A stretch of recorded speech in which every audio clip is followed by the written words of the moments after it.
Malatesta. But if we do not for one moment recognize the right of majorities to dominate minorities, we are even more opposed to domination of the majority by a minority. It would be absurd to maintain that one is right because one is in a minority. If at all times there have been advanced and enlightened minorities, so too have there been minorities which were backward and reactionary. If there are human beings who are exceptional, and ahead of their times, there are also psychopaths, and especially are there apathetic individuals who allow themselves to be unconsciously carried on the tide of events. In any case, it is not a question of being right or wrong, it is a question of freedom, freedom for all, freedom for each individual so long as he does not violate the equal freedom of others. No one can judge with certainty who is right and who is wrong, who is closer to the truth and which is the best road to the greatest good for each and everyone. Experience through freedom is the only means to arrive at the truth and the best solutions, and there is no freedom if there is not the freedom to be wrong.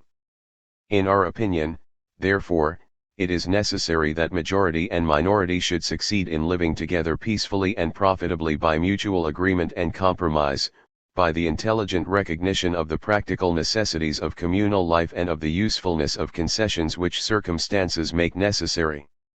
Majorities and minorities. This is why we are neither for a majority nor for a minority government, neither for democracy nor for dictatorship. We are for the abolition of the gendarme. We are for the freedom of all and for free agreement, which will be there for all when no one has the means to force others, and all are involved in the good running of society. We are for anarchy. Neither dictators, nor democrats, anarchists. We are not democrats for, among other reasons, democracy sooner or later leads to war and dictatorship. Just as we are not supporters of dictatorships, among other things, because dictatorship arouses a desire for democracy, provokes a return to democracy, and thus tends to perpetuate a vicious circle in which human society oscillates between open and brutal tyranny and a lying freedom. So, we declare war on dictatorship and war on democracy. Government of the people, no, because this presupposes what could never happen, complete unanimity of will of all the individuals that make up the people. It would be closer to the truth to say, government of the majority of the people. This implies a minority that must either rebel or submit to the will of others. But it is never the case that the representatives of the majority of people are all of the same mind on all questions. It is therefore necessary to have recourse again to the majority system, and thus we will get closer still to the truth with government of the majority of the elected by the majority of the electors, which is already beginning to bear a strong resemblance to minority government. And if one then takes into account the way in which elections are held, how the political parties and parliamentary groupings are formed, and how laws are drawn up and voted and applied, it is easy to understand what has already been proved by universal historical experience. Even in the most democratic of democracies, it is always a small minority that rules and imposes its will and interests by force. Democracy and anarchy. It is well known that anarchists do not accept majority government, democracy, any more than they accept government by the few, aristocracy, oligarchy, or dictatorship by one class or party, nor that of one individual, autocracy, monarchy or personal dictatorship. A project of anarchist organization. Kropotkin. It is becoming understood that majority rule is as defective as any other kind of rule, and humanity searches and finds new channels for resolving the pending questions. Process under socialism. After having tried all kinds of government, and endeavored to solve the insoluble problem of having a government which might compel the individual to obedience, without escaping itself from obedience to collectivity, humanity is trying now to free itself from the bonds of any government whatever, and to respond to its needs of organization by the free understanding between individuals pursuing the same common aims. Anarchist communism, its basis and principles. It seems to me proved by evidence that, men being neither the angels nor the slaves they are supposed to be by the authoritarian utopians, anarchist principles are the only ones under which a community has any chances to succeed. In the hundreds of histories of communities which I have had the opportunity to read, I always saw that the introduction of any sort of elected authority has always been, without one single exception, the point which the community stranded upon, while, on the other side, those communities enjoyed a partial and sometimes very substantial success, which accepted no authority besides the unanimous decision of the folk mood, and preferred, as a couple of hundred of millions of Slavonian peasants do, and as the German communists in America did, to discuss every matter so long as a unanimous decision of the folk mood could be arrived at. Communists, who are bound to live in a narrow circle of a few individuals, in which circle the petty struggles for dominion are the more acutely felt, ought decidedly to abandon the utopias of elected committees management and majority rule. They must bend before the reality of practice which is at work for many hundreds of years in hundreds of thousands of village communities, the folk mood, and they must remember that in these communities, majority rule and elected government have always been synonymous and concomitant with disintegration, never with consolidation. Proposed communist settlement, a new colony for Tyneside or Wareside. Tolstoy. When, among 100 men, one man dominates 99, it is iniquity, it is despotism. When 10 dominate 90, it is injustice, it is oligarchy.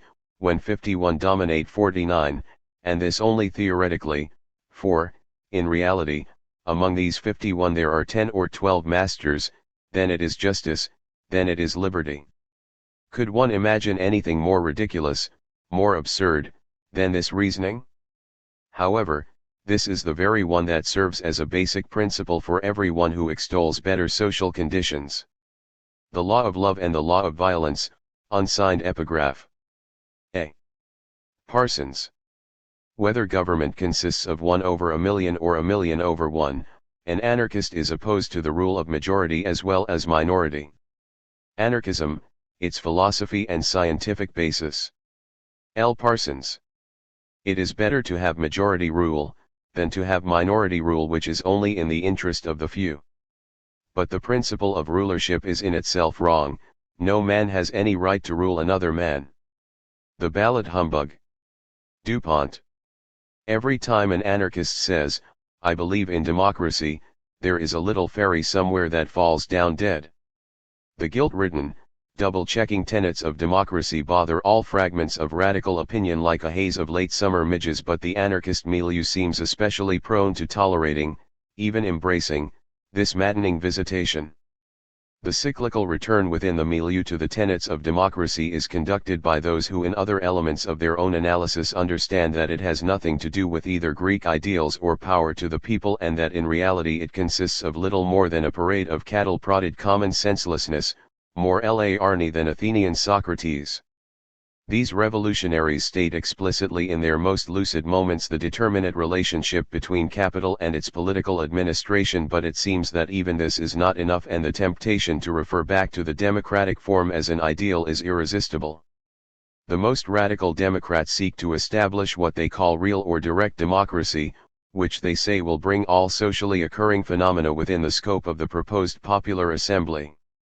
In one bound they forget, in that endless oscillation that is chronic to the left, the objective influence of big money on the solutions they propose, even after their own efforts to point out the specifics of such instances as examples of the problem of the present. Radical and direct Democrats seem ever doomed to forget that the form society takes is not finally determined by public opinion, but by the ownership of property. The surface of opinions and of subjective values, even if regimented into a mass movement, are no opposition at all to the force of property ownership. Such movements press the button marked "Have your say," but it is connected to nothing. They are making themselves heard down the phone, but the line is cut. They are standing up for what's right, but their feet are in quicksand. The petitions and lobbyings and protests and pressurings are so many open doors to empty rooms. The labyrinth of participation turns out to be a fetish of alienated consciousness. Getting involved is specially designed to convince the unwary that their concern is special, that this time they're really making headway against all precedents of the circumlocution office, and that really change is very close now. But they aren't, and it isn't, and if, as the radicals have diagnosed, this democracy is one sign of a fundamental economic alienation, then it would be a strange medicine indeed that recommended its treatment by means of a blanket application of its symptom. So, If it is now established that democracy at its heart is a trick to distract attention from economic domination of one class by another, then it is unlikely that any popular assembly in any imaginable circumstance could defend itself against non-explicit manipulation from hidden forces, factions, splinters and so on. The contrary, the more open and honest the assembly is towards the citizenry, the more responsive it is to hidden influence.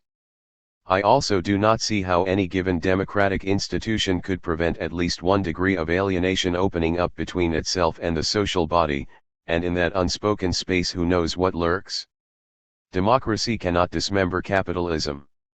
It is no miraculous feat of prophecy to predict that many if not all of those involved in the current protest movement will end up as future entrepreneurs and politicians of the establishment. Such is the history of political protest. The French, American, and Russian revolutions, and even the protests of the 60s all disguised self-interested, economically based, ambitions behind a Burnham wood of slogans for universal emancipation.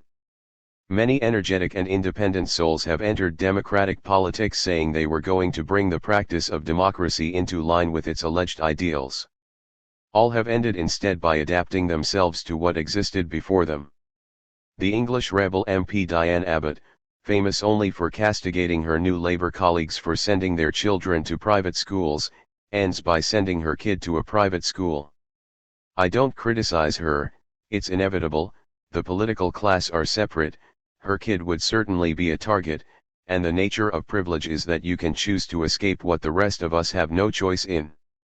Those who attempt to reform privilege from within end up as its beneficiaries. So it is no surprise when, for whatever reason, democratic ambitions are proclaimed within the anarchist milieu, and these we don't mean it in the same way they do self-described anarchists conclude their ignominious career by proposing anarchist intervention in the electoral process, as the former editor of Green Anarchist did in Freedom September 8, 03. When anarchists declare themselves Democrats for respectability's sake, so they can get on better at university research departments, so they can tap into a shared and honorable left tradition, so they can participate in the global forum, when they crown their decomposition by saying, "We're Democrats too, we're true Democrats, participatory Democrats," they ought not be surprised at how enthusiastic democracy is to return the compliment, and of course to extract its price. Those who sign their names soon find themselves falling silent on a spray of other matters to which democracy and the force behind it are secretly hostile, and of that invisible bouquet class is the big, bold, blousy one. Democracy. Berkman. The essence of authority is invasion, the imposition of a superior will, generally superior only in point of physical force. The menace of man-made authority is not in its potential abuse. That may be guarded against. The fundamental evil of authority is its use. The more paternal its character or the more humanistic its symbols and mottos, the greater its danger. No slavery so deep-rooted and stable than the subtle hypnotism of democracy's phraseology. It is mesmerizing to watch the gyrations of a balloon labeled liberty. The required optical intensity only too often lulls to forgetfulness even those vaguely conscious that the proudly soaring balloon holds nothing but gas, a child's toy with no substance. The democratic authority of majority rule is the last pillar of tyranny. The last, but the strongest. It is at the base of this pillar that the anarchist axe has been hewing. Apropos, in the Mother Earth Bulletin. Proudhon. What is democracy? The sovereignty of the nation, or, rather, of the national majority. In reality there is no revolution in the government, since the principle remains the same. Now, we have the proof today that, with the most perfect democracy, we cannot be free. What is property? We may conclude without fear that the revolutionary formula cannot be direct legislation, nor direct government, nor simplified government, that it is no government. Neither monarchy, nor aristocracy, nor even democracy itself, in so far as it may imply any government at all, even though acting in the name of the people, and calling itself the people. No authority, no government, not even popular, that is the revolution. Direct legislation, direct government, simplified government, are ancient lies, which they try in vain to rejuvenate. Direct or indirect, simple or complex, governing the people will always be swindling the people. It is always man giving orders to man, the fiction which makes an end to liberty, brute force which cuts questions short, in the place of justice, which alone can answer them, obstinate ambition, which makes a stepping stone of devotion and credulity. The general idea of the revolution in the 19th century. Every idea is established or refuted by a series of terms that are, as it were, its organism, the last term of which demonstrates irrevocably its truth or error. If the development, instead of taking place simply in the mind and through theory, is carried out at the same time in institutions and acts, it constitutes history. This is the case with the principle of authority or government. The first form in which this principle is manifested is that of absolute power. This is the purest, the most rational, the most dynamic, the most straightforward, and, on the whole, the least immoral and the least disagreeable form of government. But absolutism, in its naive expression, is odious to reason and to liberty. The conscience of the people is always aroused against it. After the conscience, revolt makes its protest heard. So the principle of authority has been forced to withdraw. It retreats step by step, through a series of concessions, each one more inadequate than the one before, the last of which, pure democracy or direct government, results in the impossible and the absurd. Thus, the first term of the series being absolutism, the final, fateful fatidic term is anarchy, understood in all its senses. The general idea of the revolution in the 19th century. Socialists should break completely with democratic ideas. Selections from the carnets. Thorough. Cast your whole vote, not a strip of paper merely, but your whole influence. A minority is powerless while it conforms to the majority. It is not even a minority then, but it is irresistible when it clogs by its whole weight. Civil disobedience. Bakunin. In short, we reject all legislation, all authority, and every privileged, licensed, official, and legal influence, even that arising from universal suffrage, convinced that it can only ever turn to the advantage of a dominant, exploiting minority and against the interests of the immense, subjugated majority. It is in this sense that we are really anarchists. What is authority? Spooner. The will, or the pretended will, of the majority, is the last lurking place of tyranny at the present day. The dogma, that certain individuals and families have a divine appointment to govern the rest of mankind, is fast giving place to the one that the larger number have a right to govern the smaller, a dogma, which may, or may not, be less oppressive in its practical operation, but which certainly is no less false or tyrannical in principle, than the one it is so rapidly supplanting. Obviously there is nothing in the nature of majorities, that ensures justice at their hands. They have the same passions as minorities, and they have no qualities whatever that should be expected to prevent them from practicing the same tyranny as minorities, if they think it will be for their interest to do so. There is no particle of truth in the notion that the majority have a right to rule, or to exercise arbitrary power over, the minority, simply because the former are more numerous than the latter. Two men have no more natural right to rule one, than one has to rule two.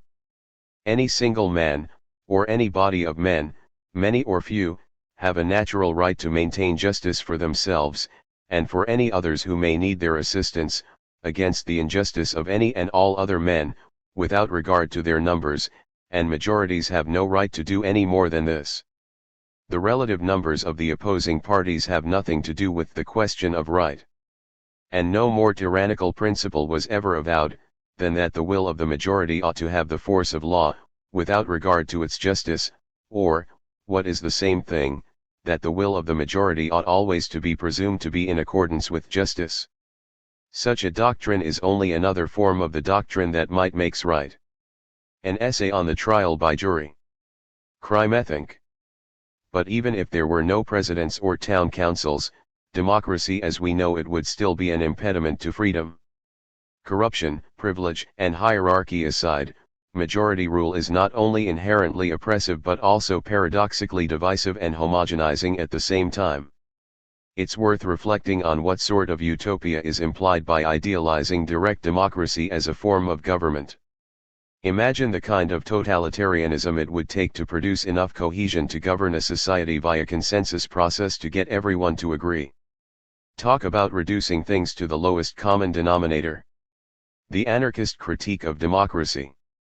Even as its partisans have trumpeted its supposed inclusivity, in practice democracy has always demanded a way of distinguishing between included and excluded. That could be status in the legislature, voting rights, citizenship, membership, race, gender, age, or participation in street assemblies, but in every form of democracy, for there to be legitimate decisions, there have to be formal conditions of legitimacy, and a defined group of people who meet them. In this regard, democracy institutionalizes the provincial, chauvinist character of its Greek origins, at the same time as it seemingly offers a model that could involve all the world. This is why democracy has proven so compatible with nationalism and the state.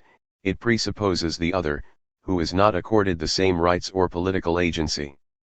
The focus on inclusion and exclusion is clear enough at the dawn of modern democracy in Rousseau's influential Of the Social Contract, in which he emphasizes that there is no contradiction between democracy and slavery. The more evildoers are in chains, he suggests, the more perfect the freedom of the citizens. Freedom for the wolf is death for the lamb, as Isaiah Berlin later put it. The zero-sum conception of freedom expressed in this metaphor is the foundation of the discourse of rights granted and protected by the state. In other words, for citizens to be free, the state must possess ultimate authority and the capacity to exercise total control. The state seeks to produce sheep, reserving the position of wolf for itself.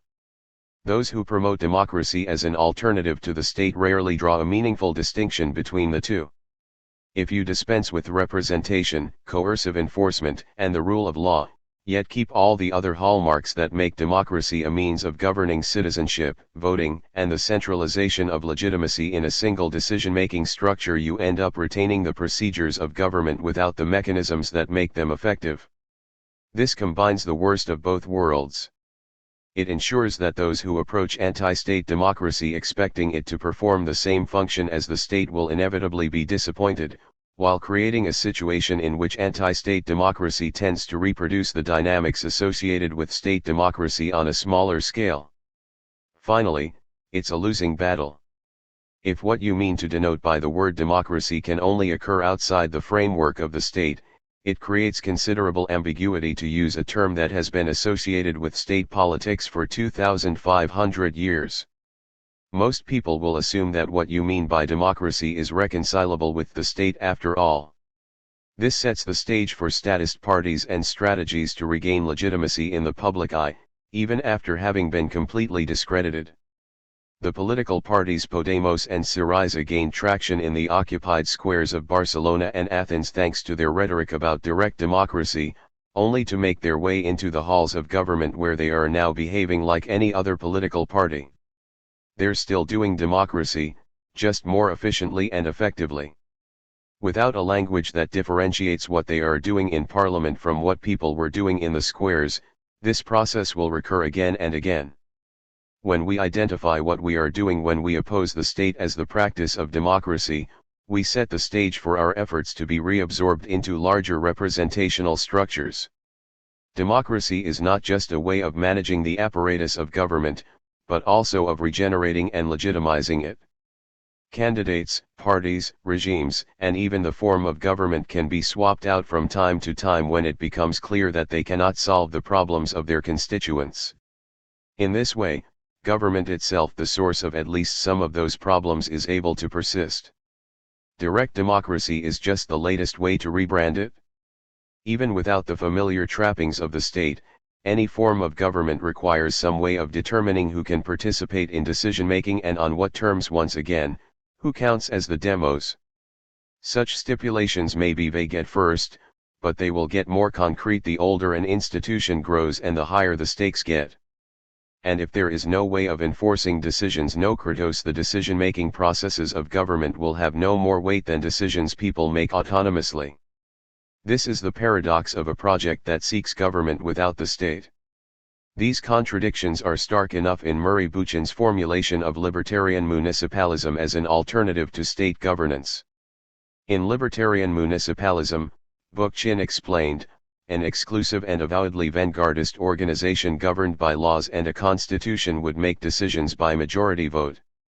They would run candidates in city council elections, with the long-term goal of establishing a confederation that could replace the state. Once such a confederation got underway, membership was to be binding even if participating municipalities wanted to withdraw.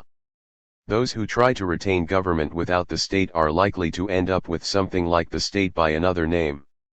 The important distinction is not between democracy and the state, then, but between government and self-determination. Government is the exercise of authority over a given space or polity, whether the process is dictatorial or participatory, the end result is the imposition of control.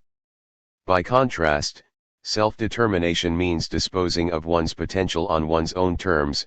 When people engage in it together, they are not ruling each other, but fostering cumulative autonomy. Freely made agreements require no enforcement. Systems that concentrate legitimacy in a single institution or decision-making process always do. It is strange to use the word democracy for the idea that the state is inherently undesirable. The proper word for that idea is anarchism. Anarchism opposes all exclusion and domination in favor of the radical decentralization of power structures, decision-making processes, and notions of legitimacy.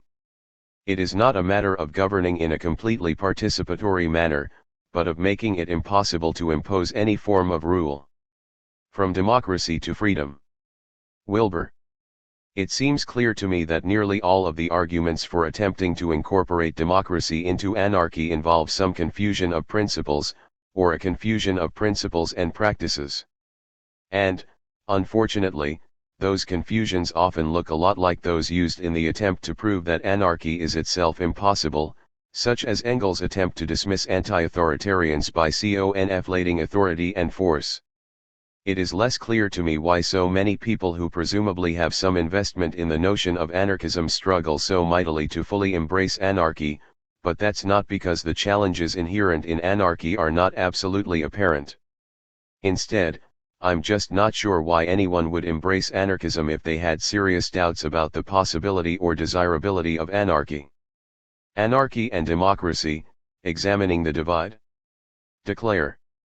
The principle of majority rule itself, even granting it could ever be practicalized, which it could not on any large scale, it is always a real minority that governs in place of the nominal majority. But even granting it realizable, the thing itself is essentially pernicious, that the only desirable condition of society is one in which no one is compelled to accept an arrangement to which he has not consented. Why I am an anarchist. The Americans of the Revolutionary War thus took their starting point for deriving a minimum of government upon the same sociological ground that the modern anarchist derives the no-government theory, viz., that equal liberty is the political ideal. The difference lies in the belief, on the one hand, that the closest approximation to equal liberty might be best secured by the rule of the majority in those matters involving united action of any kind, which rule of the majority they thought it possible to secure by a few simple arrangements for election, and, on the other hand, the belief that majority rule is both impossible and undesirable, that any government, no matter what its forms, will be manipulated by a very small minority, as the development of the states and United States governments has strikingly proved, that candidates will loudly profess allegiance to platforms before elections, which as officials in power they will openly disregard, to do as they please, and that even if the majority will could be imposed, it would also be subversive of equal liberty, which may be best secured by leaving to the voluntary association of those interested in the management of matters of common concern, without coercion of the uninterested or the opposed. Anarchism and American Traditions. Robinson. Anarchy and democracy are incompatible, because anarchy is based on an active politics of desire, whereas democracy is necessarily reactive and thus plays into the repressive logics of industrial society and especially, of contemporary capitalism. I conceive of a politics of desire as operating through the liberation of active desires that actively connect with the world over and against reactive desires that are fueled by a primary desire to repress desire itself. Conventional political ideologies depend deeply on reactive schemas, and the point of anarchy is not simply to oppose the macro-social forms that result from such schemas, but also to oppose the micro-social and emotional/psychological formations on which such forms are built. Democracy and the politics of desire may seem complementary, but in fact they run contrary to each other.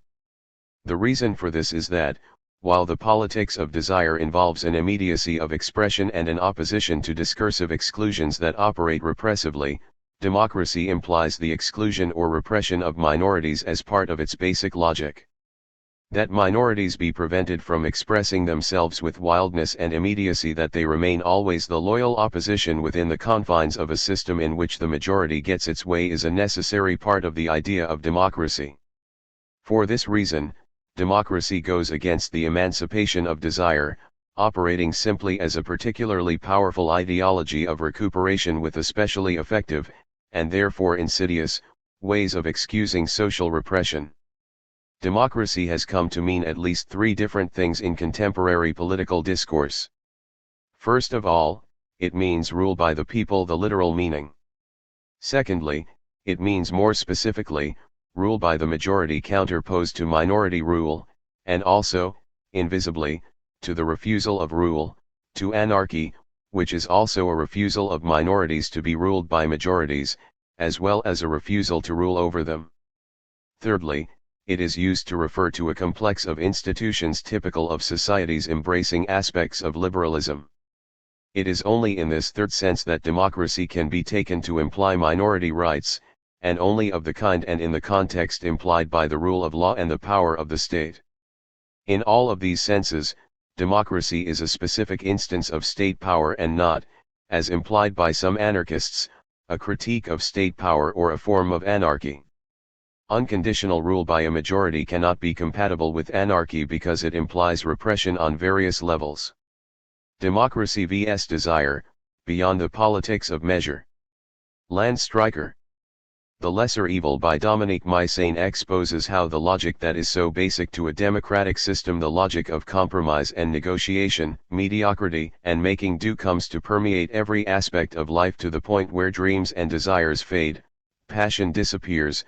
What passion can one feel for a lesser evil, and revolution loses all meaning. This domination over all of life is the purpose of the participatory social system the bourgeoisie imposed. This permeation into every aspect of life makes the democratic order the most successful totalitarian social system to ever exist.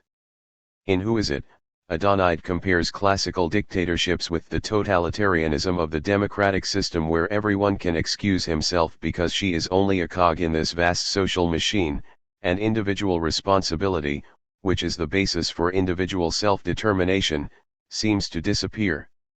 At present, capitalism and the socio-political system that best corresponds with it, democracy, dominate the planet. They undermine real choice, creativity and self-activity, all that is necessary for individuals to be able to create their lives as they desire and for the exploited to be able to rise up intelligently against their exploitation. For this reason, it is necessary that those of us who want to make our lives our own and live in a world where every individual has access to all she needs to create his life as she sees fit, stop demanding that the system become more of what it claims to be and instead start attacking it in all of its aspects, including the democratic system, in order to destroy it. At this time, such insurgence is the truest expression of real choice, self-determination and individual responsibility. And what of those times when we need to act together with others and need to decide what to do? In each instance, we will figure out how best to make decisions without turning any such process into a system or an ideal to strive for. A decision-making process is a tool to be taken up as needed and laid down when not. Democracy is a social system that comes to dominate all of life. What does democracy look like? the jackboot that you voted to have in your face. This is what democracy looks like. The fact that democratic systems serve power becomes more obvious when we examine the nature of democratic participation. Democracy starts with the assumption that the good of all, or the greatest good for the greatest number, takes precedence over the needs and desires of the individual. This collectivist assumption dates back to the early days of capitalism, when it was worked out in the writings of utilitarian philosophers such as John Stuart Mills and Jeremy Bentham. Thus, a political decision-making process that separates decision from action becomes necessary. Decision and execution of the decision must be separated in order to guarantee that the good of all is, indeed, what is carried out. But what is this good of all? In practice, it could just as readily be called the good of none. Within the democratic system, the method for finding the common good is to bring all sides or their representatives together to negotiate and come to a compromise. But what really is the nature of compromise? Each gives up a little of this, renounces a little of that, sacrifices a bit of the other thing, leaving aside the fact that a few are in a position to be able to sacrifice much less than most, until whatever they may have first desired has disappeared in the haze of the democratic good of all. Here then is democratic equality: each leaves the table of negotiation equally disappointed, equally resentful, equally taking solace in the fact that, at least, the others lost as much as oneself. In the end it is only the two-headed hydra of power, the state and capital, that wins from this process. Opinion, the idea flattened and separated from real life, gives us the illusion of freedom. After all, can't I express my opinion? Can't I have my say? This is the supposed beauty of democracy. The entire process by which opinion develops, this process of separating ideas from life and flattening them into the basis for pub talk and opinion polls, is the basis for the general consensus by which democracy justifies itself. It presents itself as the one political system that, unlike other political systems, allows the free discussion about all political systems. That such a construction determines the outcome of any such discussion in advance should be obvious. What is less obvious is the option that is left out, the refusal of every political system. It should be clear from all this that there is an agenda behind democracy. The common good that it works for is actually the good of the present social order. What else do we really have in common beyond the fact that we are all exploited and dominated by this order? So the common good, in fact, means that which is good for the continuation of exploitation and domination. By drawing us into the process of fictitious participation outlined above, democracy becomes the most truly totalitarian political system that has ever existed. Our lives come to be defined in terms of its processes in ways that no other political system could accomplish. This is why democracy is the state structure best suited to the needs of capital. Capital needs to permeate every moment of life, to define it terms of the economy. To do so requires a transformation in the nature of human beings, the transformation of living individuals into producer-consumers. Democracy, by transforming the self-creating individual into a citizen of the state, that is, into a cog in the social machine, in fact helps capital to accomplish this project. So, in reality, this is what democracy looks: an empty existence devoid of vitality, given to the endless repetition of the same activities not of our choosing, compensated with the right to chatter on and on about that on which we cannot act. To wed revolution to this pathetic ideal would create a meager revolution. To wed anarchism to it would drain the life from all our finest passions and leave a stunted caricature for the amusement of academics and cultural theorists. Our revolution can't grow from such paltry ideals, it must spring from the great dreams of those who will not compromise their lives. Essays from Willful Disobedience. Zeich. Democracy is the tyranny of the majority, however you try to window dress it. In practice, all forms of democracy have been used by a majority group to control or otherwise dictate to a minority group. All forms of democracy have been used to smother autonomy, to stifle self-determination, and to absolve rulers of responsibility for their actions. How can a ruler be responsible for their atrocities when the people elected them and empowered them to commit those atrocities? Fruitless attempts to get everyone to reach the same agreement is just the latest form of the bureaucratic meandering that has long sabotaged political action. After countless hours of heated debate, and a long series of compromises, the consensus reached, if it's ever reached at all, will likely be very watered down from its initial form and be of little benefit to anyone in the group. A plan for concrete action will have been turned into a frustrating exercise in concession, tepid half measures, and ultimately, inaction. All because the people who made the plan felt the need to gain the approval of a committee of naysayers before pursuing it. Anarchists always oppose monarchy, the rule of one. We always oppose oligarchy, the rule of a few. So why wouldn't we oppose democracy, the rule of many? Why should the many get to decide how you or I live our lives? A ruler is a ruler is a ruler. Democracy has been expertly wielded as a weapon by the elites in society. By combining democracy with meticulously crafted propaganda, the powerful are able to control voters and manipulate them into voting against their own interests. Do anarchists support democracy? The whole point of democracy is to shift responsibility from the individual to the intangible and indomitable system. The institutions of democracy work hard to convince the individual they have no right to self-determination beyond casting a vote for the system's pre-approved ruler A or pre-approved ruler B. See, only the system can provide for you, citizen. Trust in the system. The system is great. Don't fight the system. You can't defeat the system. Just ask the system for freedom and maybe you'll be granted some if the system is feeling generous anyway.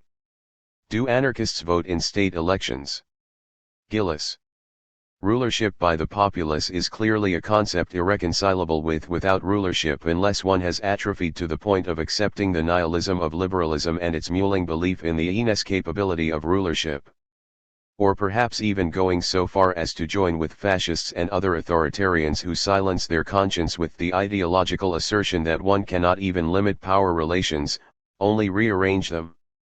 Those claiming that democracy and anarchy can be reconciled seem to either be rhetorical opportunists gravely mistaken about what they can and should leverage, or else they seem gravely out of alignment with anarchism's aspirations, treating without rulership not as a guiding star but a non-committal handwave. Let us be clear, if anarchy means anything of substance, then many of these people are not really anarchists. At least not yet. They do not believe anarchy is achievable or even thinkable.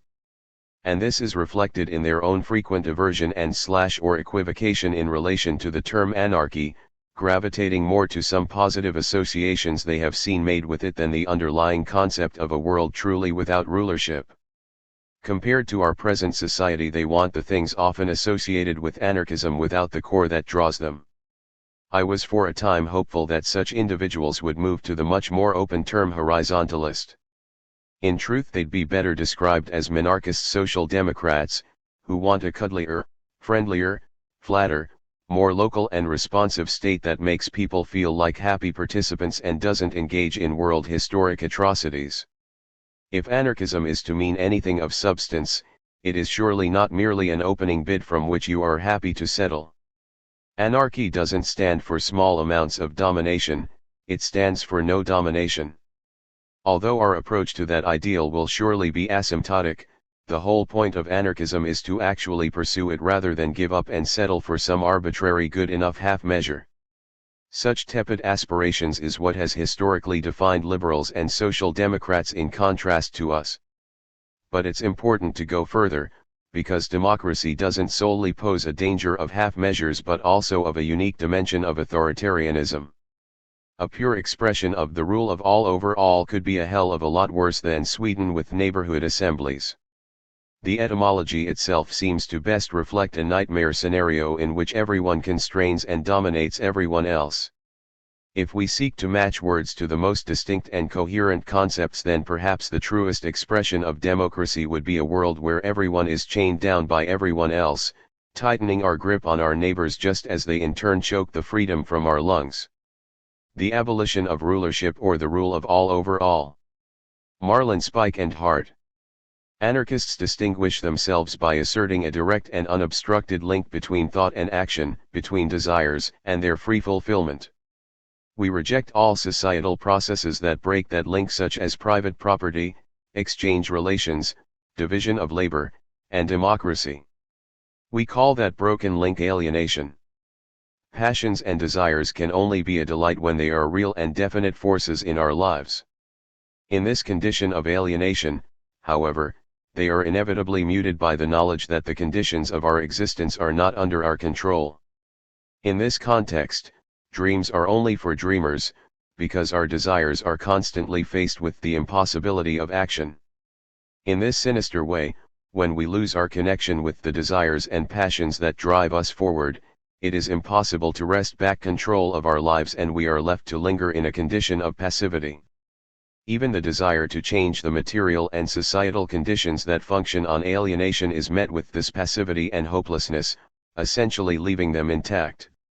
Society thus ends up divided into the alienated, whose capacity to create their lives as they see fit has been taken from them, and those in control of these processes, who benefit from this separation by accumulating and controlling alienated energy in order to reproduce the current society and their own role as its rulers.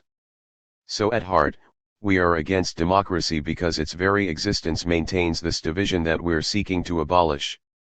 Democracy does nothing but maintain the existence of alienated power, since it requires that our desires be separate from our power to act, and any attempts to engage in that system will only serve to reproduce it. Democracies of any type make decisions via elections, the very essence of which transfers one's will, thought, autonomy, and freedom to an outside power.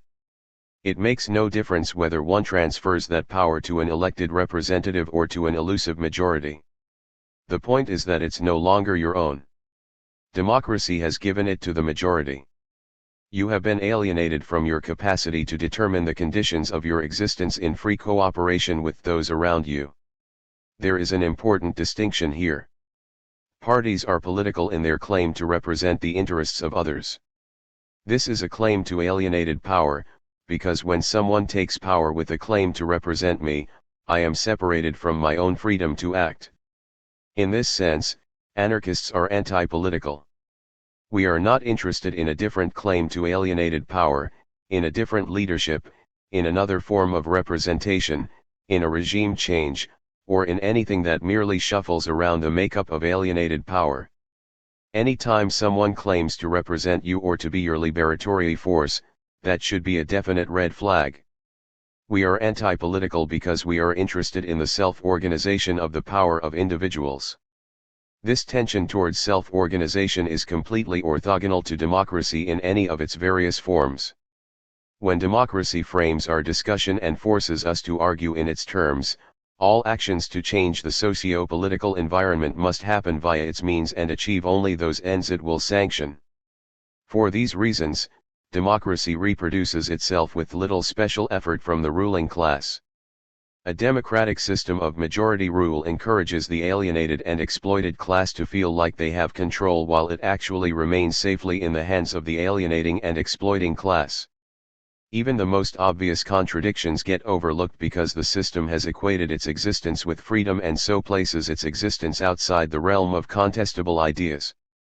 By claiming itself as a priori or the first principle of individual and social liberty, democracy appears like a tolerant and pliable source of the public good beyond all scrutiny.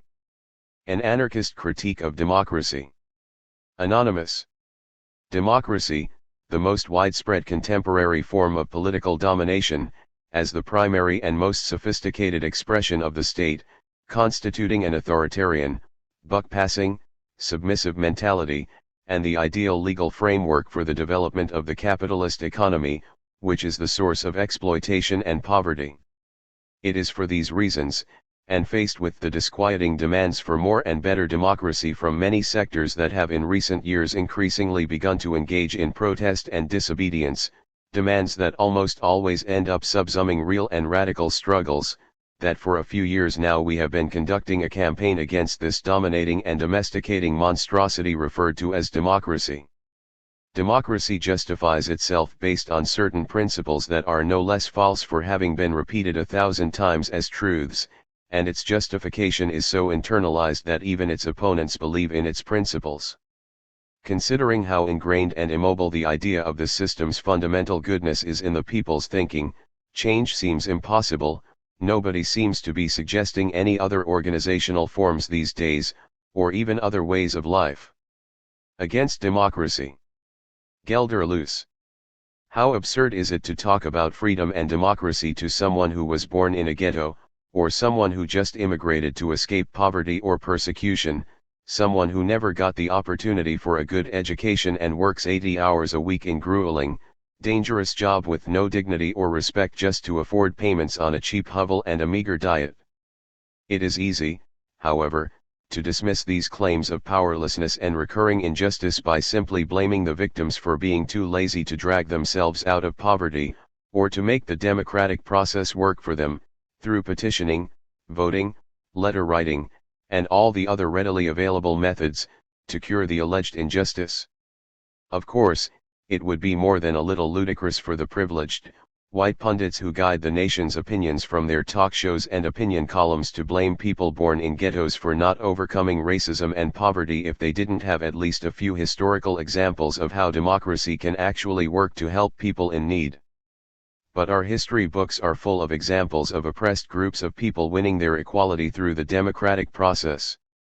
Everybody knows the story of Martin Luther King and the Civil Rights Movement, and as any grade schooler can tell you, this story has a happy ending, because black people won their rights. In the face of age-old prejudices, the democratic process prevailed. Or did it? In fact, the democratic process had already succeeded in officially defeating racism way back in the 19th century, when our government granted full legal rights regardless of race, on paper at least. And in 1954, a full decade before the civil rights movement was at its strongest, the Supreme Court ordered the recognition of those legal rights, in response to the tireless work, within legal democratic channels, of the NAACP and other organizations. But still, there was no real change in the race relations of America. All the reforms won through the democratic process were symbolic. It was not until black people took to the streets, often illegally, outside the democratic process, that what we now know as the civil rights movement came into full form. The civil rights movement used illegal activism, civil disobedience, in tandem with legal pressure on the democratic process to bring about change, and even then it was not until race riots occurred in nearly every major city and more militant black organizations formed that the white political apparatus started cooperating with pacifist, middle-class elements of the movement, like Martin Luther King, Jr.'s Southern Christian Leadership Conference. And what was the outcome of that political compromise? People of color in America still face higher unemployment, lower wages, less access to good housing and health care, higher infant mortality, lower life expectancy, higher rates of incarceration and police brutality, disproportionately lower representation in government, corporate leadership, and the media, except as villains in Hollywood or culprits on the TV show Cops. In fact, Dr. Kenneth Clark, whose work on the psychological effects of segregation on black school children was instrumental to the Brown v. Board of Education victory in 1954, stated in 1994 that American schools were more segregated than they had been 40 years earlier. White supremacy still exists in every arena of American life. What exactly did the civil rights movement achieve? Advancement into the white-dominated institutions has been opened up for a very small number of blacks, Latinos, and Asians, particularly those who embrace the conservative ideology of the white supremacist status quo, like Supreme Court Justice Clarence Thomas, who opposes affirmative action or other legal measures that alleviate racial inequality, or General Colin Powell, who is willing to bomb people of color in foreign countries with a total disregard for their lives. So, Martin Luther King is dead, but his dream lives on in the disproportionately small handful of black and Latino congresspeople, the one or two CEOs of color in the Fortune 500, and the occasional television show that depicts well-off, middle-class black families like the Cosbys, untroubled by police brutality or economic exploitation. The government has retained its white supremacist character, and more importantly, it is more powerful now than it was before the civil rights movement, because it has largely removed the threat of racial strife and oppression-motivated uprising. A few token people of color rise to positions of power, providing the illusion of equality, but populations of color on the whole remain a cheap pool of surplus labor to be used and abused by the system as needed. So when we consider how the government actually responded to the civil rights movement, and what sorts of changes have occurred in our society as a result, it becomes apparent that the democratic process was more effective at rescuing those in power from a potential emergency than at granting any real relief or meaningful liberation to an oppressed group of people. At its base, democracy is an authoritarian, elitist system of government designed to craft an effective ruling coalition while creating the illusion that the subjects are in fact equal members of society, thus in control of, or at least benevolently represented by, government policy. The fundamental purpose of a democracy, same as any other government, is to maintain the wealth and power of the ruling class.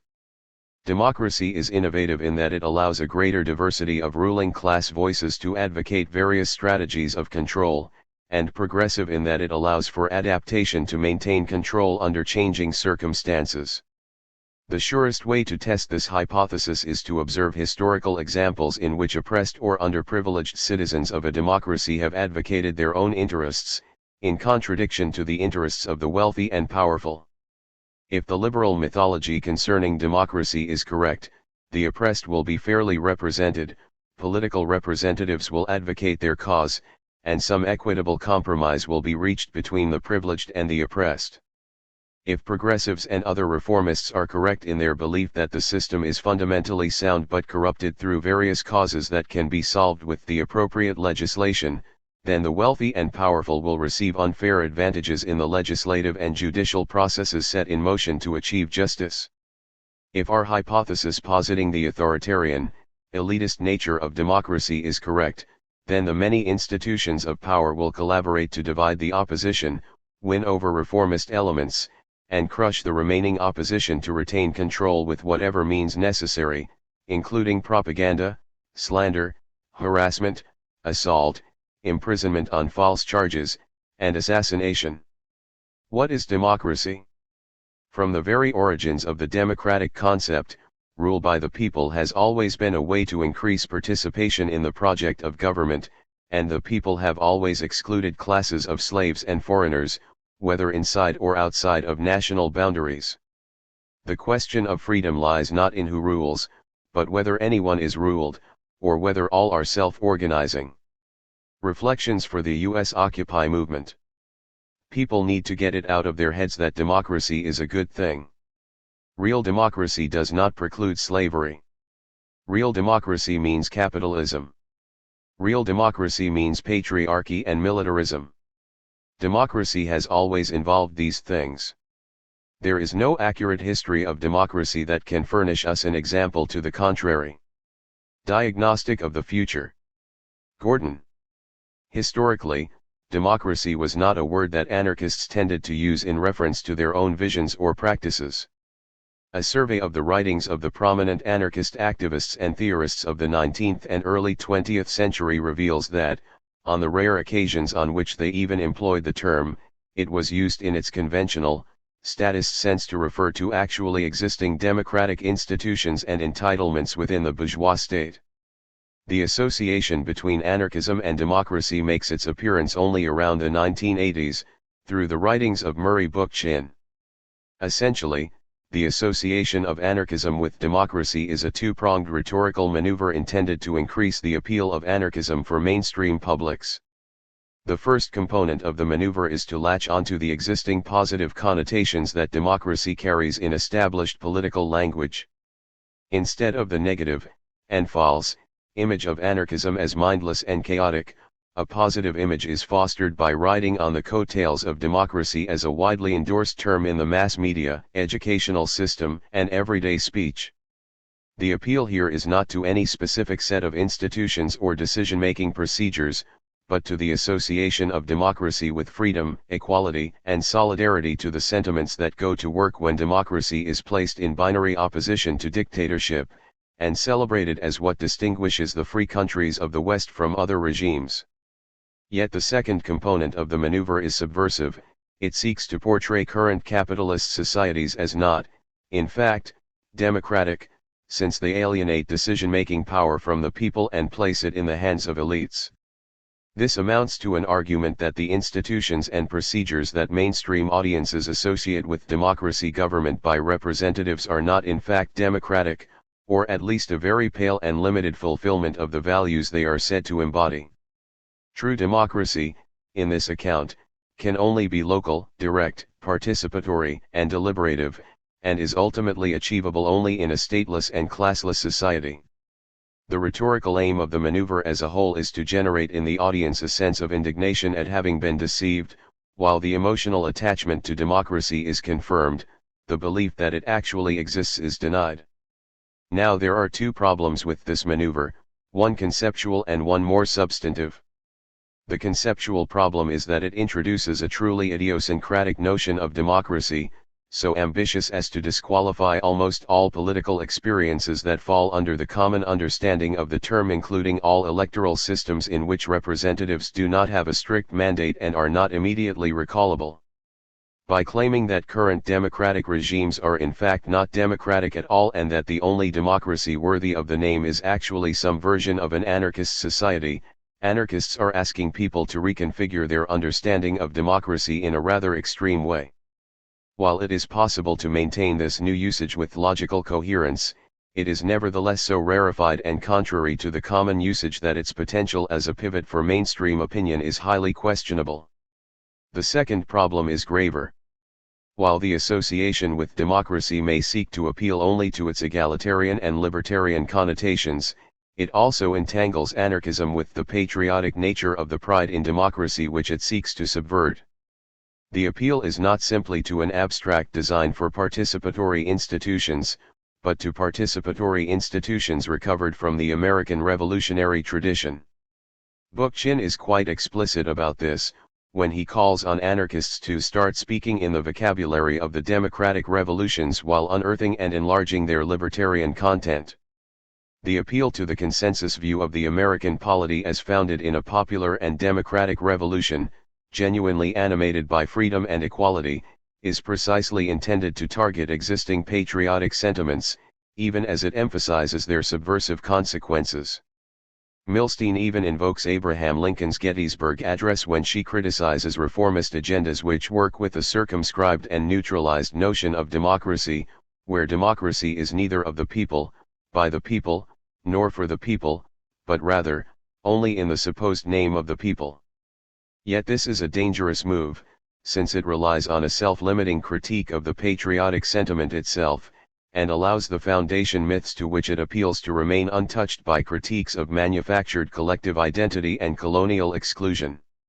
While noting the need not to whitewash the racial, gendered, and other injustices that were part of the historic event that created this country, Milstein can only offer an unspecific exhortation to grapple with the relation between this oppression and the liberatory moments of the American Revolution. Yet given that the appeal is targeted at non-anarchist participants, there is little if any guarantee that such a grappling would actually take place. The patriotic sentiment appealed to here is more often than not a component of a larger nationalist narrative, one that hardly partakes of a decolonial critique, which by itself would have many questions about the Western Enlightenment roots of notions of citizenship and the public sphere. The celebration of democracy in terms that directly invoke the early days of the American polity may end up reinforcing rather than questioning loyalties to the nation-state. Thus we return to the main point: for anarchists in the USA and Western Europe, at least, the choice to use the language of democracy is based on the desire to mobilize and subvert a form of patriotism that is ultimately establishment-friendly. It risks cementing the nationalist sentiments it seeks to undermine. Anarchists have always had a public image problem. Trying to undo it through the connection to mainstream democratic and nationalist sentiments is not worth this risk. Democracy, the patriotic temptation. Sagres. Democracy keeps you afraid of the enemies of democracy that have hidden within your tribe, your democratic community, your nation. Democracy created borders in your life, and now you have to protect these borders with your own body. The borders are imaginary, social inventions, but your dead body on the battleground is real. Democracy excludes the rest of humanity from your community, and it prepares an army, including you, to kill all the excluded ones. The moment you refuse to kill for the sake of democracy, you too are excluded. Democracy is a conservative tribal method by which certain ancient Greek tribes reproduced themselves. It will never allow you to become different until you escape from the tribe. And today, when the control of the capitalist market and democratic state are absolute all around the world, there is no other way to escape democracy except to destroy it. Even knowing all of this, some people defend democracy. They want to find a form of democracy that doesn't end up in oligarchy, just like the 21st century communists who are searching for communist systems that don't lead to totalitarianism. But the founding fathers of all nations stand over democrats of all kinds, looking on approvingly as normality reasserts itself, the same conditions of exploitation, new faces in the same old positions of authority. This world will never change as long as we are afraid to cut the roots of this order. Democracy is the final alternative for all who are afraid to step into the unknown territory of their own desires, their own power. Likewise, the demand for real democracy is the last way for social movements to legitimize themselves in the supposed social sphere, and to avoid criminalization. Just as it is the final step, democracy is also the final obstacle to new possibilities arising in social movements. Direct democracy offers us an alternative way to govern our lives. But is this really what we need? Do we want to reproduce the limits of the old world on a smaller scale? Do we want the General Assembly to decide about our lives? Or do we want to expand our lives into new forms of self-determination and open sharing of creativity, to offer our power freely for the benefit of all humanity, however we, and those with whom we share our lives, see fit? There is no General Assembly that could know better than we do how we can make the most of our abilities to benefit the people around us. This is the difference between an affinity group, which produces a collective and expansive power, and a democratic assembly, which concentrates power outside our lives and relationships, alienating us from ourselves and each other. Direct democracy is supposed to get rid of the apathy produced by representation, since it appears as a participatory form of democracy. But is the idea that we will have an assembly of millions of people? Would such an assembly really be capable of offering us freedom and equality? Each of us would just feel like a statistic in it as we waited for days for our turn to speak. On the other hand, if we reduce that form to the minuscule level of a neighborhood assembly, don't we trap ourselves in a microcosm like oversized ants? Any kind of direct democracy reproduces the same conditions as representative democracy, just on a smaller scale. The majority suppresses the minority, driving them into apathy. Often, you don't even try to express your opinion, as you know you will have no chance to put it into practice.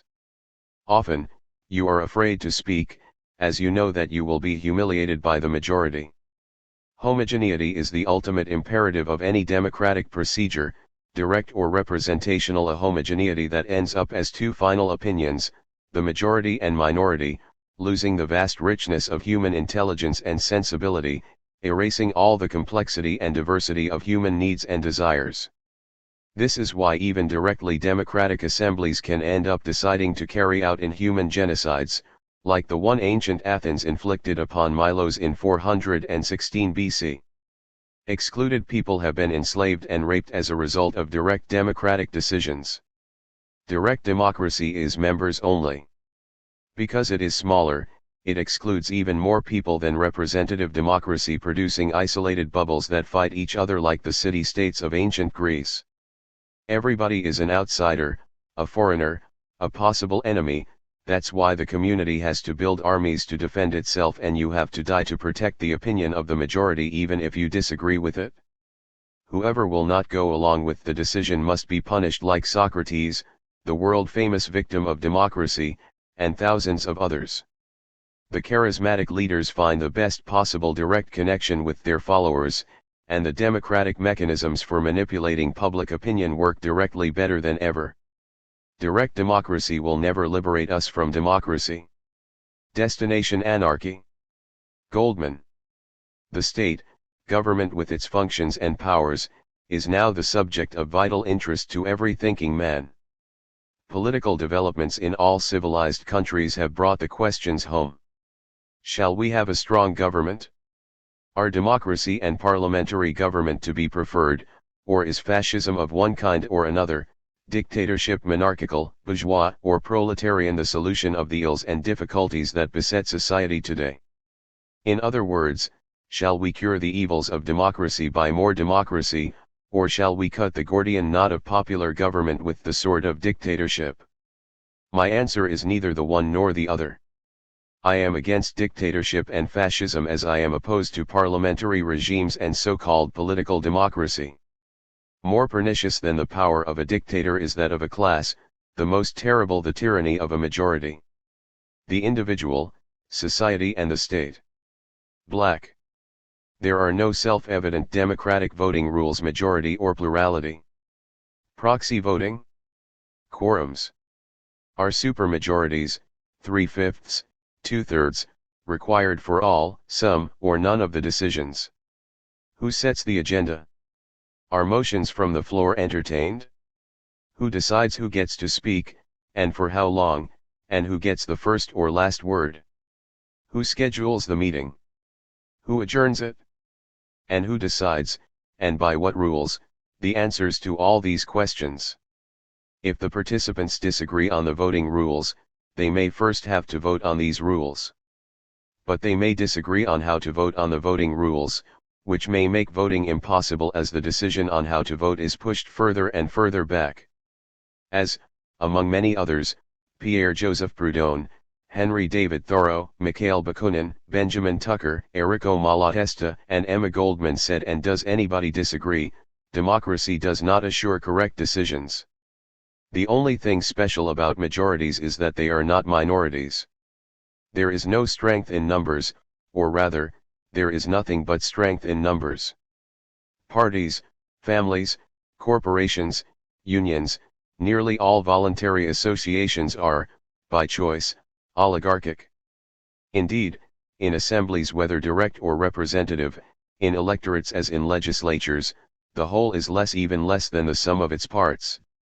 It is even mathematically demonstrable, but not by me, that majority decision-making generates inefficient, socially wasteful, more or less self-defeating decisions.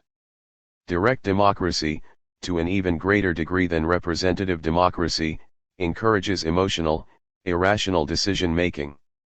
The face-to-face context of assembly politics engenders strong interpersonal psychological influences which are, at best, extraneous to decision-making on the merits. The crowd is susceptible to orators and stars, and intolerant of contradiction. The speakers, in the limited time allotted to them, tend to sacrifice reasoning to persuasion whenever they have to choose, if they want to win. As Hobbes wrote, the speakers begin not from true principles but from commonly accepted opinions, which are for the most part usually false, and they do not try to make their discourse correspond to the nature of things but to the passions of men's hearts. The result is that votes are cast not on the basis of correct reasoning but on emotional impulse. Pure democracy, like pure rum, easily produces intoxication, and with it 1,000 mad pranks and foolishness.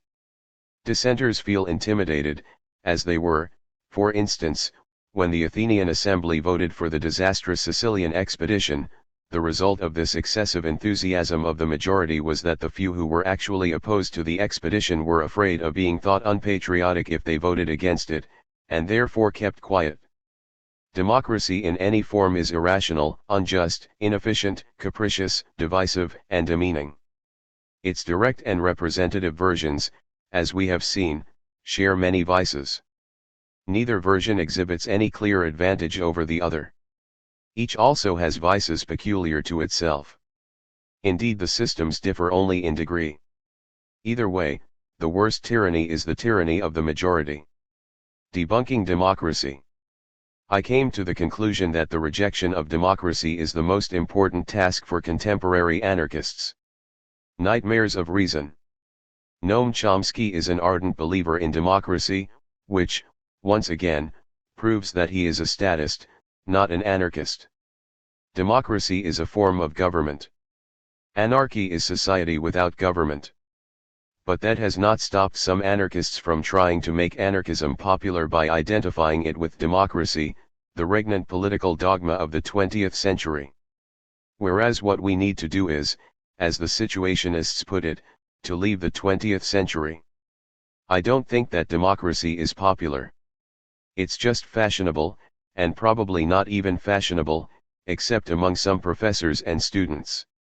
There is nothing democratic about the governance of colleges and universities, which is where the democratic theorists nest. There are no demands by anyone to democratize them, as there were in the 1960s and early 1970s. I am not aware that in his many decades as a professor at the Massachusetts Institute of Technology that Noam Chomsky has ever advocated campus democracy.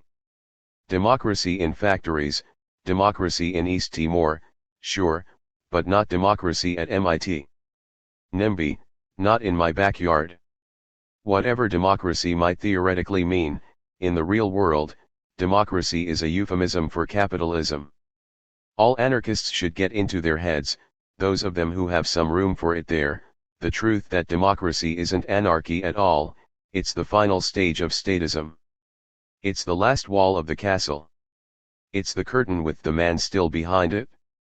Something not so obvious in the past, but obvious now, is that it's impossible to be both anti-capitalist and pro-democratic. And yet the noisiest anarcho-leftists, such as the ones published by AK Press and PM Press, are Democrats. Rudolf Rocker, who is one of the very few anarchists whom Chomsky has read, and whom he has described as the last serious thinker, thought that anarchism was the synthesis of liberalism and socialism. But Rocker explicitly did not consider democracy to be any part of the synthesis. He considered democracy to be inherently statist and anti-socialist and anti-liberal. Rocker was right. Chomsky is wrong. Chomsky is always wrong. Chomsky on the nod. Volline. The achievement of the true emancipating revolution requires the active participation, the strict collaboration, conscious and without reservations, of millions of men of all social conditions, déclassés, unemployed, levelled, and thrown into the revolution by the force of events. But, in order that these millions of men be driven into a place from which there is no escape, it is necessary above everything else that this force dislodge them from the beaten track of their daily existence. And for this to happen, it is necessary that this existence, the existing society itself, become impossible, that it be ruined from top to bottom, its economy, its social regime, its politics, its manners, customs, and prejudices. The Unknown Revolution. Girac. The mythic appeal of democracy. A myth isn't a lie, it is a story told by people with a particular outlook to others with a similar outlook. It can contain truth and falsehood in varying mixtures and ratios, but the important thing is that it makes sense to its audience. According to the believers in democracy, rule of the people, however, the people is defined and narrowed to exclude particular segments from participation in government. It is a system of decision-making that enables the rule of the wisest and most capable and skillful, regardless of hereditary class privilege. This is its republican, anti-monarchist, heritage. Democrats, especially those who identify with the tradition of liberalism, believe that majority rule provides more voice in decision-making for more people. They believe that more representation means more fairness, that a more informed voting base increases the wisdom of representatives, which furthers the responsiveness and fairness of said representatives. For Democrats, information is power. These are some of the myths of democracy, and they are tirelessly promoted by the state through public school indoctrination and fanciful media images. The classical liberal idea is that information equals power, or information equals freedom. From this we get the silly political tactic of speaking truth to power as if power were some creature with a conscience, or a sense of guilt. The chanting of shame, shame at demonstrations when the cops rough up lawbreakers or when a politician shows his face is the result of this kind of mythological thinking. The idea that exposure or embarrassment is enough to get those in power to alter their policies is a legacy of the myth surrounding Gandhi, especially the film version, who supposedly single-handedly embarrassed the British Empire enough to get them to grant independence to India. This pacifist and liberal nonsense continues to have a bad influence on most anarchoid activists, evidenced by their calls for mass mobilizations. More numbers equals more influence, equals more responsiveness from representatives. They have assimilated many democratic myths. Democracy and conspiracy, overlaps, parallels, and standard operating procedures. Woodcock. The extreme concern for the sovereignty of individual choice not only dominates anarchist ideas of revolutionary tactics and of the future structure of society, it also explains the anarchist rejection of democracy as well as autocracy. No conception of anarchism is farther from the truth than that which regards it as an extreme form of democracy. Democracy advocates the sovereignty of the people. Anarchism advocates the sovereignty of the person. This means that automatically the anarchists deny many of the forms and viewpoints of democracy. Parliamentary institutions are rejected because they mean that the individual abdicates his sovereignty by handing it over to a representative. Once he has done this, decisions may be reached in his name over which he has no longer any control. This is why anarchists regard voting as an act that betrays freedom, both symbolically and actually. Universal suffrage is the counter-revolution, cried Proudhon, and none of his successors has contradicted him. But the anarchist opposition to democracy goes deeper than a dispute over forms. It involves a rejection of the idea of the people as an entity distinct from the individuals who compose it. It also involves a denial of popular government. On this point Wilde spoke for the anarchists when he said, "There is no necessity to separate the monarchy from the mob, all authority is equally bad." Particularly, the anarchist rejects the right of the majority to inflict its will on the minority. Right lies not in numbers, but in reason. Justice is found not in the counting of heads but in the freedom of men's hearts. "There is but one power," said Godwin, "to which I can yield a heartfelt obedience, the decision of my own understanding, the dictate of my own conscience." And Proudhon was thinking of democracies as well as of the Emperor Napoleon III when he proudly declared, "Whoever puts his hand on me to govern me is a usurper and a tyrant, I declare him my enemy." In reality the ideal of anarchism, far from being democracy carried to its logical end, is much nearer to aristocracy universalized and purified. The spiral of history here has turned full circle, and where aristocracy at its highest point in the Rabelaisian vision of the Abbey of Theleme called for the freedom of noble men, anarchism has always declared the nobility of free men. In the ultimate vision of anarchy these free men stand godlike and kingly, a generation of princes. Anarchism, a history of libertarian ideas and movements. Wildcat. A lot of people will agree with a lot of what I'm saying, or will think that they do, but will say, yes, but what you're talking about is bourgeois democracy. What I mean by democracy is something quite different. I want to suggest that when people talk about real or workers' democracy in opposition to bourgeois democracy, in fact they do mean the same thing that the bourgeoisie mean by democracy, despite superficial differences. The fact that they chose to use the word democracy is actually far more significant than they claim. This is why it is important to say death to democracy. I now want to talk about democracy within our own ranks, that is, amongst proletarians in struggle. The usual workers' democracy argument, for example, will say, okay, we don't have democratic relations with the bourgeoisie, but amongst ourselves there should be the most perfect equality and respect for rights. This is usually seen as a way of avoiding bureaucratization and domination by small cliques and ensuring that as many people as possible are involved in a particular struggle. The idea is that if people are allowed the right to speak, the right to vote, etc., then you can just go along to a meeting and immediately be part of this democratic collectivity and so immediately be involved. What does democratizing a struggle mean in practice? It means things like majoritarian, nothing can be done unless a majority agree to it. Separation between decision making and action, nothing can be done until everybody has had a chance to discuss it. This can be seen as analogous to the separation between the legislative and executive arms of a democratic state. It's no coincidence that discussions within democratic organizations often resemble parliamentary debate. Embodiment of the view that no one can be trusted, democratic structures take the war of all against all for granted, and institutionalize it. Delegates always have to be revocable so they won't pursue their own hidden agenda, which, of course, everyone has. All of these principles embody social atomization. Majoritarian because everyone is equal and usually has one vote. The separation between decision-making and action because it's only fair that you should consult everyone before acting. If you don't, you are violating their rights. A particularly obnoxious example of the third thing embodying the view that no one can be trusted is the demand for faction rights put forward by trots. Usually they call for this when some organization is trying to throw them out. What this right amounts to is the freedom to plot and conspire against other members of what is supposedly a working class organization. Obviously, no genuine communist organization could ever entertain any idea of faction rights. It is probably the second of these principles which is the most important and which needs to be stressed here.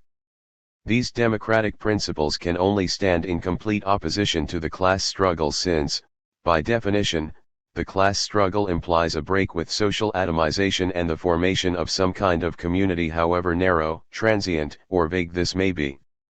Major events in the class struggle almost never begin with a vote or with everybody being consulted. They almost always begin with action by a determined minority who break from the passivity and isolation of the majority of proletarians around them. They then try to spread this action through example rather than through reasoned argument. In other words, the division between decision-making and action is always being breached in practice. Right-wing populists, and a few anarchists, complain that trouble-making activities are organized by self-appointed cliques of activists who represent no one but themselves, and, of course, they're right. The miners' strike in the UK in 1984-5 provided many inspiring examples of how the class struggle is anti-democratic in practice. The strike itself did not start democratically. There was no ballot, no series of mass meetings. It began with walkouts at a few pits threatened with closure, and was then spread by flying pickets. Throughout the strike there was an unholy alliance of the right wing of the Labour Party and the RCP, Revolutionary Communist Party, saying that the miners should hold a national ballot. The most militant miners consistently rejected this, saying things like, "Scabs don't have the right to vote away another man's job," which is a democratic form of words, but I think you will agree that the attitude behind it certainly isn't. On occasions, members of the RCP were quite rightly beaten up and called Tories because of their support for a ballot. There were also numerous examples of sabotage and destruction of coal board property, often organized by semi-clandestine, so-called hit squads. Obviously, such activities, by their very nature, cannot be organized democratically whether or not they are approved of by a majority of the strikers. Against democracy. Anonymous number 2. Democracy justifies itself based on certain principles that are no less false for having been repeated 1,000 times as truths, and its justification is so internalized that even its opponents believe in its principles. Considering how ingrained and immobile the idea of the system's fundamental goodness is in the people's thinking, change seems impossible. Nobody seems to be suggesting any other organizational forms these days, or even other ways of life. We daughters of democracy have been told that this is the best of all regimes. Our parents and grandmothers lived under a system where coercion and repression were more direct, and now that it has taken on a softer form, we are expected to accept it from birth. Why is it that we are going to be a poorer generation than the previous ones, without there even having been a war in between? The blame lies with the irreparable transformations imposed by their system. In democracy we leave the defense of our interests, the satisfaction of our needs, and the organization of human relations and life in the hands of others. It seems that, in the police searches, numerous copies of a book called Contra la Democracia were found. This book attempts to provide tools of reflection and debate for those who oppose democracy, that mythicized and deified system that we are all obligated to venerate and defend, given that if we don't, we run the risk of ending up with our bones in the state's dungeons. However, we know that democracy is precisely the following, the same story once again, repression and incarceration of all those who raise their heads and fight daily for the destruction of all authority and the construction of a new world that works based on horizontally and mutual aid, in which all vestiges of power have disappeared. Democracy is, necessarily, prison, the police, pistols and bombs, wage labor, schools as centers of indoctrination and distortion, psychiatrists, merchandise, the parliament, government, and domination as a form of organizing society. Democracy is simply one more way that the state and capital, the dominant minority, have of administering their system of oppression. It's because of this that, as anarchists, we declare war against democracy and any other system of domination and power. It's because of this that we fight and will continue to fight the public peace mentioned by the torturer Javier Gómez Bermúdez, the public peace of jails, of wars, of unemployment, of wage and labor exploitation, of hunger, of misery, of evictions, of consumerism, of beaten and expelled migrants, of arrests and police torture, of the hundreds of women killed at the hands of machismo and patriarchy, of the representation of our lives in the hands of a minority by means of the vote and parliamentarianism, of that false life of cardboard and money whose goal is for us to forget and for us to accept our alienated, submissive, and empty lives? Against democracy. Tucker. The Seattle Post-Intelligencer has a very clever man on its editorial staff. His editorials are far above the ordinary literary level of the journalist, are often sensible, and always show a decided inclination to serious consideration of the subjects with which they deal, and to independent and original thought. But occasionally his originality carries him too far. Witness the following original discovery, which he gave to the world unpatented in a recent editorial against woman suffrage. Nobody who is not an anarchist in theory, if not in practice, ever pretended that suffrage was a natural right, but from the anarchist point of view that suffrage is a natural right, you can just as easily argue, as anarchists do, that property is robbery. If this editor had ever investigated anarchism, of course he would know that most anarchists do not believe in natural rights at all, that not one of them considers suffrage a natural right, that, on the other hand, they all agree on the central proposition that rule is evil, and on the corollary that it is none the better for being majority rule. Liberty, August 29, 1891. Wilson. The special theory of democracy is that the general tendency of humanity which becomes so apparent whenever men associate on anything like terms of economic equality, should be made by men into an arbitrary law of human conduct to be enforced not only in the 99 cases where nature enforces it, but by the arbitrary methods of coercion in the 100th where she doesn't. And for the sake of the 100th case, for the sake of enforcing this general natural tendency where nature does not enforce it, Democrats would have us retain in our political relation that fatal principle of the authority of man over man which has been the cause of confusion and disorder, of wrong and misery in human societies since the dawn of history. Men are not social enough to do without it, it has been said. For our part we do not know when they will be social enough to do with it. Experience has not yet revealed the man who could be safely trusted with power over his fellows, and majority rule is nothing else in practice than putting into the hands of ambitious individuals the opportunity to crush their fellows by the dead weight of the blind mass of which we have spoken. Democracy or anarchy?